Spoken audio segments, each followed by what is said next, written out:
নহয় চাওক যেতিয়াই স্বজনগোষ্ঠীৰ লগতে আদিবাসী ছাত্ৰ সন্থাই জনজাতিকৰণৰ মৰ্যাদাৰ কাৰণে যেতিয়া আন্দোলন তীব্ৰতৰ কৰি তোলে তেতিয়াই আমি দেখিবলৈ পাওঁ যে ট্ৰাইবেল সংঘৰ সম্পাদক আদিত্য হাকলাৰী ডাঙৰীয়াই তেওঁ বিৰোধ মন্তব্য আগবঢ়াই আহিছে আৰু তেওঁ বিৰুদ্ধাচৰণ কৰি আহিছে, বিৰোধিতা কৰি আহিছে।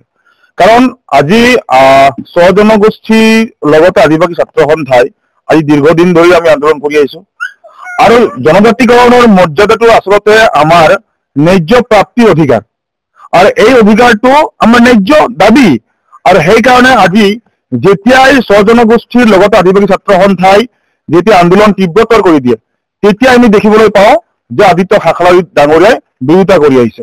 কাৰণ তেখেতসকলে ক'ব খোজে যে এডজাষ্টিং যিবিলাক ট্ৰাইবেল আছে এই ট্ৰাইবেল বিলাকৰ হয়তো ক্ষতি হ'ব স্বজনগোষ্ঠীয়ে জনজাতিকৰণৰ মৰ্যাদা পালে। আৰু আমি আদিত্য হাকলাৰী ডাঙৰীয়াক আমি ক'ব বিচাৰিছো তেওঁ আচলতে চৰকাৰৰ এজেণ্ট হিচাপে তেওঁ কিছুমান বক্তব্যবিলাক দাঙি ধৰি আহিছে। কাৰণ যেতিয়াই তীব্ৰতৰ হয় আন্দোলন, যেতিয়া আজি তাৰিখত যিহেতুকে ৰাজ্যসভাত জনজাতিকৰণৰ যিটো প্ৰক্ৰিয়া এই প্ৰক্ৰিয়া উত্থাপন হৈছে আৰু উত্থাপন হোৱাৰ পিছত আজি হয়তো বিভিন্ন ষড়যন্ত্ৰমূলকভাৱে চৰকাৰখনে সেই ৰাজ্যসভাত আমাৰ জনজাতিকৰণৰ যিটো দাবী যিটো বিল সেই বিলটো তেখেতসকলে তাতে ওলোমাই থৈছে, কিন্তু আজিলৈকে তেখেতসকলে কোনো ধৰণৰ ত্বৰান্বিত কৰা নাই প্ৰক্ৰিয়াটো। আৰু আদিবাসী ছাত্ৰ সন্থাই আন্দোলন কৰাৰ একমাত্ৰ কাৰণটো হৈছে আদিবাসীসকলে এইখন অসমত মানুহ হিচাপে জীয়াই থাকিবৰ কাৰণে মানুহ হিচাপে কি ধৰণে আমি জীয়াই থাকিব লাগে বা নিজৰ পৰিচয়টো বাহাল ৰাখিবৰ কাৰণে আজি আদিবাসী ছাত্ৰ সন্থাই বা অসম চাহ জনজাতি ছাত্ৰ সন্থাই বা কোচ ৰাজবংশী ছাত্ৰ সন্থাই হওক এই ছটাকৈ জনগোষ্ঠীয়ে আজি আন্দোলন যে কৰি আছে নিজৰ যিটো সাংবিধানিক অধিকাৰ পাবৰ কাৰণে।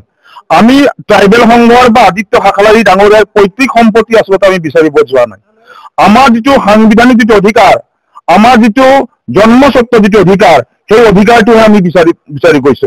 ইয়াত ট্ৰাইবেল সংঘৰ আদিত্য হাকলাৰী ডাঙৰীয়াই ইয়াত বিৰুদ্ধাচৰণ কৰিলেও কিন্তু আমাৰ যিটো চৰকাৰৰ ফালৰ পৰা যিখিনি পাবলগীয়া আছে এইটো আমি ন্যায্য প্ৰাপ্তিৰ অধিকাৰ আমি হাচিল কৰি আহিম। কাৰণ ইয়াত যিটো তেখেতসকলে কেৱল মাত্ৰ এই ছটা জনগোষ্ঠীক বিৰুদ্ধাচৰণ কৰি আহিছে, আচলতে ট্ৰাইবেল সংঘই আচলতে এই বিজেপি চৰকাৰৰ এজেণ্ট হিচাপত তেখেতসকলে কাম কৰি আহিছে। এই দেখ কথা স্পষ্ট কথা। কাৰণ চৰকাৰক আমি প্ৰেছাৰ ক্ৰিয়েট আমি কৰি আহিছো। আমি যেতিয়া চৰকাৰক যেতিয়া আমি চাপ দিওঁ, যেতিয়া আমি প্ৰেছাৰ ক্ৰিয়েট কৰো তেতিয়াই ট্ৰাইবেল সংঘই সংবিধানখন প্ৰেছ মিট পাতি তেখেতসকলে সিদ্ধান্ত লৈছে যে কেইটামান জনগোষ্ঠীক জনজাতিকৰণৰ মৰ্যাদা পালে তেখেতসকলৰ কোনো আপত্তি নাই।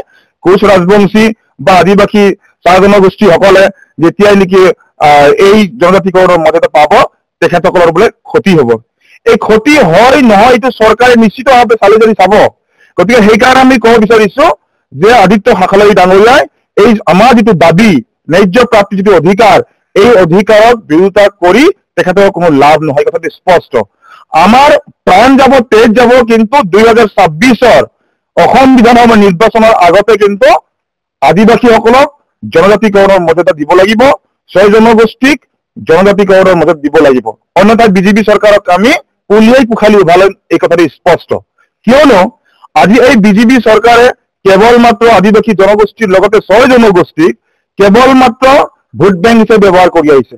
কিন্তু প্ৰতিশ্ৰুতিৰ ওপৰত প্ৰতিশ্ৰুতি দি আহিছে, কিন্তু প্ৰতিশ্ৰুতি তেখেতসকলে কিন্তু আজি তাৰিখলৈকে তেখেতসকলে আখৰে আখৰে পালন কৰা নাই। কেৱল মাত্ৰ প্ৰতিশ্ৰুতিত ফুটুকাৰ ফেনালৈ পৰিণত হৈছে। সেইকাৰণে আমি আদিত্য হাকলাৰী ডাঙৰীয়াক আমি সকীয়াই দিব বিচাৰিছো যে আমাৰ আন্দোলনক তেখেতসকলে হেঙাৰ হৈ থিয় দিব নালাগে। কাৰণ আমাৰ যিটো জন্মস্বত্ব অধিকাৰ, আমাৰ যিটো গণতান্ত্ৰিক যিটো সংগ্ৰাম, এই সংগ্ৰাম অব্যাহত থাকিব।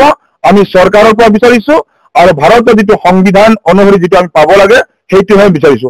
আমাৰ যিটো প্ৰাপ্য যিটো অধিকাৰ এই অধিকাৰটো আমি পাবৰ কাৰণে আজি আমি বিভিন্ন আন্দোলনৰ কাৰ্যসূচীবিলাক আজি আমি ৰূপায়ণ কৰি আহিছো। গতিকে আমি আদিবাসী ছাত্ৰ সন্থা ওদালগুৰি জিলা সমিতিৰ তৰফৰ পৰা আদিত্য হাকলাৰীয়ে বাৰে বাৰে তেখেতসকলে আমাৰ জনজাতিকৰণৰ মৰ্যাদা পাবৰ কাৰণে যিখিনি আমাৰ ক্ৰাইটেৰিয়া আছে সেইখিনি গোটেইখিনি ফুলফিল হৈ আছে আৰু ইয়াত বিৰোধিতা কৰাৰ কোনো যুক্তিযুক্ততা থাকিব নোৱাৰে, এই কথাটো স্পষ্ট।